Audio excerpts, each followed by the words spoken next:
Les soleils se lèvent pour tout le monde, le fort, le faible, les riches et les pauvres. Pourquoi chez nous, la nuit semble être l'éternité?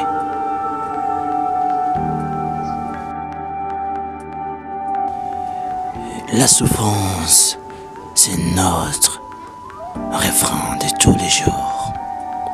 L'hospice de Veillard, c'est notre maison, notre empire, notre royaume. Vivre dans une souffrance éternelle. Nous dormons dans cette maison. C'est comme si nous venions dans les cœurs.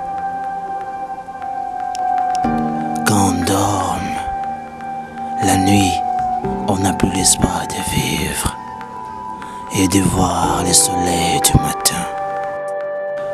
À manger, c'est un problème.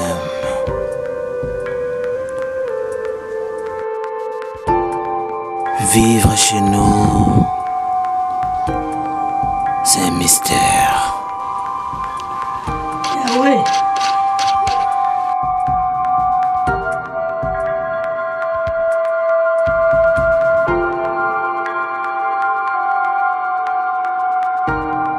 Njala la bayimbu, e panja iko tuko na dia mbao bule. Sasa na kuka na njala. Njala. Awa boetana na hilo kanda kotana basi ngana kuna jora. Yana crash awa na kati ya baba shikeni. Kutaka kutaka sikato kulala ndako ikuile pesa.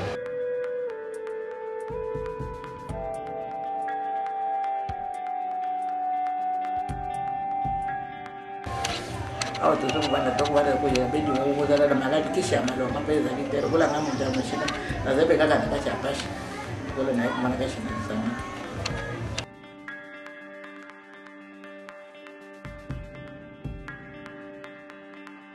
Kalau obel ke pati nanjila, oh baru ke, kok matu musuh sebagai batu anjame badali, batu anjame, mata musuh oki mawa.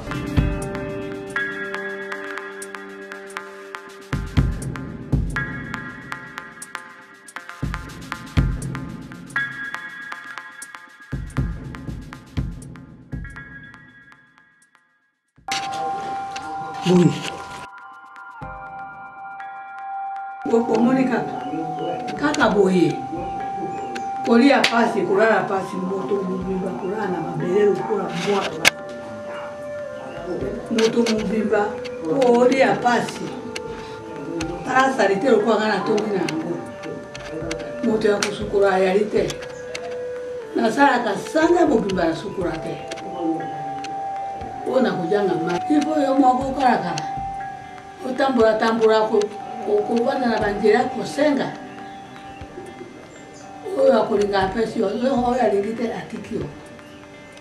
Je suis infirmier au centre hospitalier ici, l'hospice de Veillard Tchop. Nous vivons avec ces vieillards dans des conditions vraiment déplorables.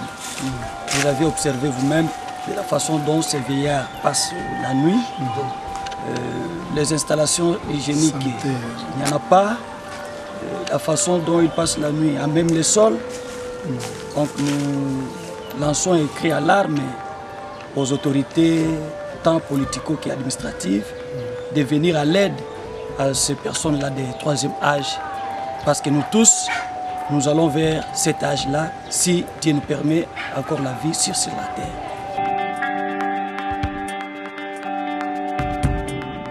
Et d'ailleurs, les soins que vous parlez, nous sommes dépourvus de médicaments. Ces vieillards meurent à cause de manque de médicaments. On n'a pas de médicaments ici pour les prendre en charge.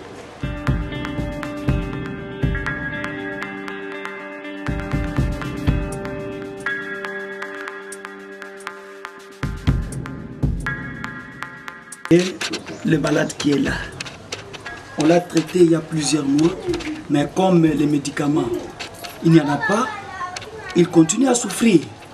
C'est pourquoi nous demandons aux autorités de venir à l'aide à ces personnes ici. sur son lit plusieurs mois, sans médicaments. Comment est-ce qu'il sera guéri? Nisaidie, niko miezi mingi hapa kati ya nyumba, sisimame, sitoke nje, sikule. Leta nisaidie kwa kufika kupata madawa, sipate dawa hata moja. Ona hivi niko lala ovyo fasi namna hii. Wananiacha, alafu mimi naomba siku leta akanisaidie modela kukula matata, sikule sama nalala njala siku 3 4.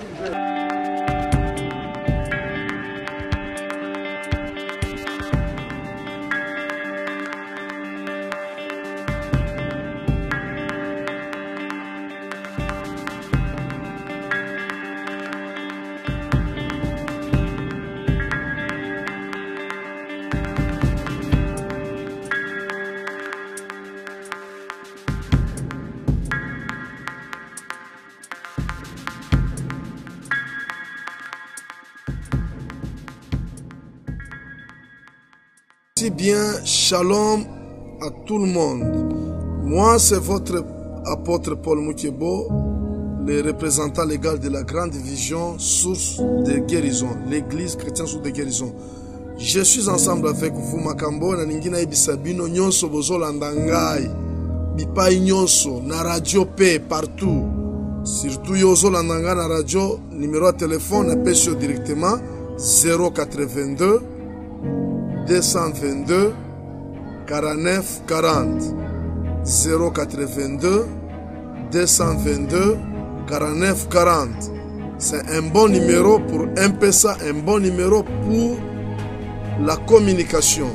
Il est vrai que au moment où je suis arrivé ici à Kisangani avec une mission principale, que le Seigneur lui-même a pesa kinga mission wana pona salango to bandi déjà préparation.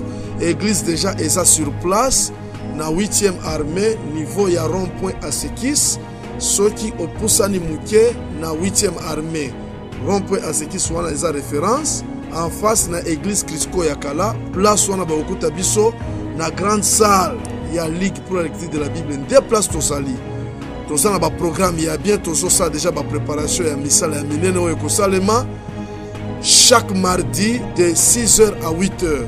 Et puis na koyamba bato de 8h à 12h. Chaque jeudi de 6h à 8h, de 8h à 12h na koyamba bato. Samedi, un bon programme à ne pas manquer. Journée spéciale à miracle, guérison et délivrance. Wana nache déjà entre parenthèses, mais le plus grand problème on a linga kina pesabino eza faire part pour na mutu nyonso azana pchoko. Il y a un grand secret, c'est que le Seigneur lui-même m'a dit. Il me dira quoi? Paul, tu dois descendre na kati ya hospice de vieillard Luka Bampaka. Or, place ya Bampaka, ils ont la 16e chopo, place ya hospice de vieillard. Le Seigneur me dira quoi? Tu dois faire le sacrifice pour na kosalisa Bampaka nyonso, bato nyonso bako participer na loko wana nganzambe. Nako bikisa bango, nako bénir bango, bakozala na bambula ebele. Zambé apesinga verset ya Job 29:12 jusqu'à 18. Car je sauvais les pauvres qui imploraient du secours et l'orphelin qui manquait d'appui. La bénédiction du malheureux venait sur moi. Je remplissais de joie le cœur de la veuve. Je me revêtais de la justice et je lui servais de vêtements. J'avais ma droiture pour manteau et pour turban. J'étais l'œil de l'aveugle et le pied du boiteux. J'étais le père des misérables. J'examinais la cause de l'inconnu. J'ai brisé la mâchoire de l'injuste et j'ai arraché de ses dents la proie. Alors je disais, je mourrai dans mon aide. Mes jours seront abandonnants comme les sables. La bénédiction du malheureux Yamotoana alingaki akufa akazampaka bénédiction wana eyaki epanangai. Boko récupérer ba bénédiction ya bato nyonso ya bampaka wana boko vieillir. liwa ekolongwa na kati ya vina bino esprit de mort esprit de mort ba misala bozala ka ba misala ekendaka liboso te ekweyaka kaka. Alors biloko nyonso wana bokomona changement ya munene puisque Nzambe apesaki ngai maloba ya délivrance pona Kisangani mobimba chopo ekozala sauver ekozala délivrer. Mais na tango tosalaki musala ya liboso na inauguration ya église na biso source de guérison ici ya Kisangani, mabonza nyonso ba sacrifice na action de grâce ebimaki na mbongo nazalaki nango tosombaki biloko ya kolia na bosalisi pona kosunga ba papa na biso ba vieillard wana bazakuna. Tango na kendaki kuna na délégation ya église tokomi kuna tokuti vraiment bazalaki na kati ya besoin ba bâtiment mosusu esi ekwei, il fallait la réhabilitation.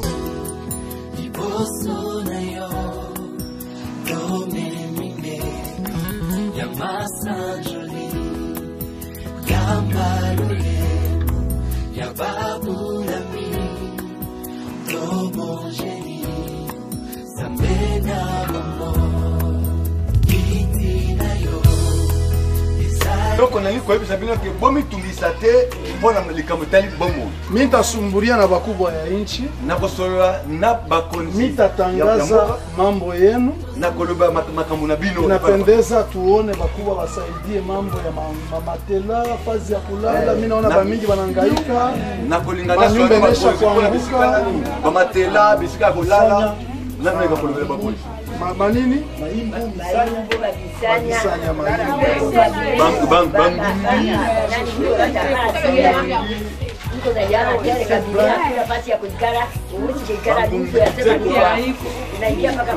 sasa inapendeza tutaongea mnamna moya ya bien pamoja na Mungu juu baraka irudie kukisanga Kisangani mateso sana maisha ilete furaha ilipasha nifike huku juu Kisangani pa kujua maisha Kisangani foko na bale baze beko naishi mkisanga kama bale baze abana na furaha beko na uzunika maisha haitakuwa mzuri soki bapaka bazana singote bomo ipeko za malamu tena mboka juu mwenjo munazala bato mkisangani nde bino nde boboti bato bazana Kisangani. Alors inapendeza Kisangani ifunguke ipate maisha ya bien mateso kwa mingi sana sengeli Kisangani fungabo mpate la mingi siri ya baraka ya mumukini ni mwe baze ni bale beko na teso bale beko abandone naweza kupatia chakula leo itaisha kesho me chakula mzuri mimi naweza kupatia na kumwichika Yesu ekale ndani amen juu kama hata unakufa biloko esili lobi me biloko na opesa bino ezali biloko bomo na seko ezali lo Nzambe ezali Yesu juu lufu kifo ni njia ya mtu wote ukuye mzee ukuye kiana Mungu akadeside utapita zoka liwa ezali mtu nyonso oko mbandoza mobelenge un jour ce que Nzambe a décidé au koleka. Alors il faut muamini Yesu njeke ya kwanza liboso esengeli yoko ndimela Yesu eloka liboso kisha musheke uzuni sana juu ya gouvernement yami bale komitungisaka te pona ekolo Mungu atasaidia atatushe bakubwa ya mukini batemikumbuka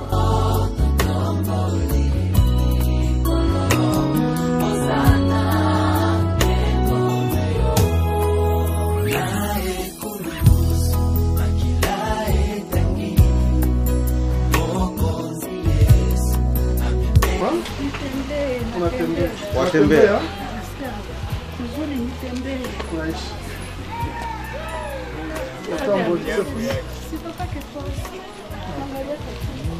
Tuko na Nzambe na tumalize na tutosukisa mawazo tulikuwa nayo. Makazi tuzaki nango. Utoshe mawazo Mungu atasaidia. Bomi sema makazi Nzambe akusunga. Mwitike Yesu Kristo kumpokea kuya Bwana Mwokozi. Bodi na Yesu polo pe uvitisi. Soki ondimi Yesu akoti na kati na motema na yose fini makabonyoso goshanja. Sala kaka toilette na pona ndako. Mwana na ngai kaka ndiye amemaka yango. Akei kobaka yango na toilette. Papa na biki. Amen. Amen. Botela Nzambe makofi. Amen.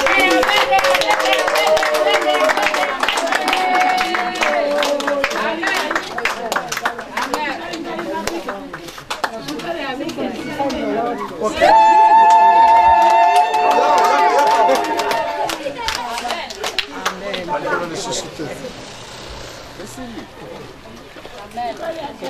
Amen. Oh Jesus Christ. Tobetela Yesu maboko makasi. Ngana ndimi yo Jésus. Ngana ndimi yo Jésus. Kota na motema na ngai. Kota na motema na ngai. Nia na ngai. Ngana yo. Seigneur Jésus. Seigneur Jésus.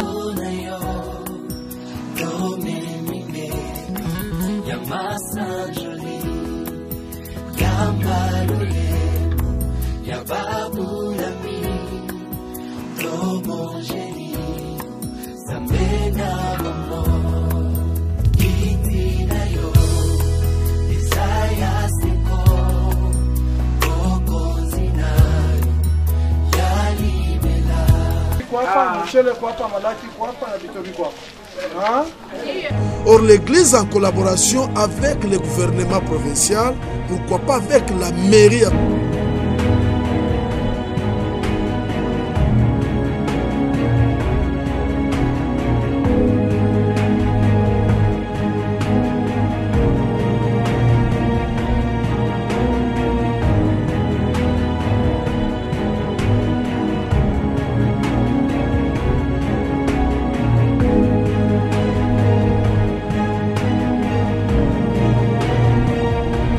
Ensemble, dont nous serons là pour participer à la réhabilitation. Ça demande beaucoup de moyens, c'est pourquoi je demanderai les hommes d'affaires, toutes les sociétés à participer à cette grande vision que le Seigneur a dotée, a donné à cet homme qui vous parle avec l'église chrétienne sous des guérisons. Yo okosalango, tu seras totalement béni. Numéro ya MPC za place wana ozana mbongo. Donc okozala peut-être na mbongo ozana tante akosomba babiloko okocha mbongo. Problème ezate na numéro ya MPC. Soit obengi ngai nakoya nakosambela pona yo problème ezate. Place nyonso okozala. Donc je dois être ensemble avec vous puisque c'est le Seigneur lui-même qui a insisté. Tango tokomaki na niveau ya hospice de vieillard nde tokutaki tant de besoins. Bato bazangi place à kolala, bato bazangi biloko kolia, biloko nyonso wana. Or l'église travaille en collaboration avec le gouvernement provincial. Gouvernement est ça la Congo, mais il faut tobakisa lisusu problème ezate. Wana vraiment na senge pa ya bakonzi nyonso, bazala na sima eloko wana, la bénédiction va descendre dans votre maison. Ça je vous jure, naza mosali nzambe, c'est ce que le Seigneur m'a donné comme message pour la délivrance ya mabota na biso. Zambe apambola bino nyonso bozo kangai bozo landanga. Numéro de téléphone yango wana 082 bino bozo landanga na radio 222 49 40 082 222 49 40. Ata 1000 francs ça ebele, ata 500 francs ça ebele. Participons tous à ce grand événement qui va se passer ici à Kisanga. Tous a besoin de basaka sima, atol, ba matela, ba mousse, biloko nyonso na pona ba vieillard. Osana na mbongo eko salisa, osana na biloko en nature. Eko salisa biloko nyonso wana vraiment tout ça là événement wana na nzambe ensemble, la bénédiction va descendre.